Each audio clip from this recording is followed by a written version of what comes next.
যাক, আমরা যারা এখানে উপস্থিত হয়েছি,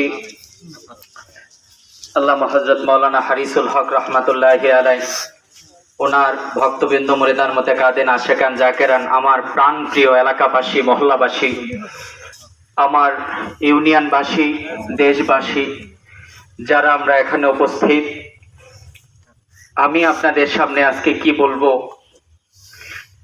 আমার বলার ভাষা ওইরকম ভাবে নাই। তারপরও একটা কথা শুধুমাত্র বলার চেষ্টা করব, সেটা হচ্ছে আমার বড় চাচা আপনাদের কাছে ওনার ছোট ভাইয়ের জন্য মাপ চাইছে। আমি আসলে ওনার ছোট সন্তান, আমার আরো দুইটা ভাই আছে, দুইটা বোন আছে, ওদের জন্য দোয়া করেন।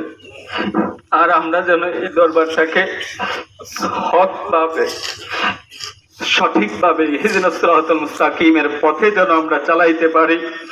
আমার বাবা দায়িত্ব দিয়ে গেছে, এই দায়িত্বটুকু আল্লাহ যেন আল্লাহর পথে, সঠিক পথে যেন আমাদেরকে চালায়।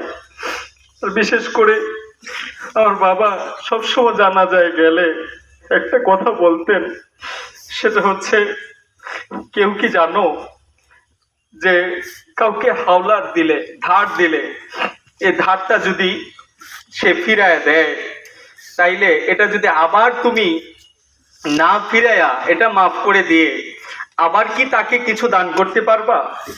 তাইলে তুমি পরিপূর্ণ ইমানদার হতে পারলা। আসলে আজকে যেখানে আমরা দাঁড়ায় আছি, ওটাই হচ্ছে এই স্থান।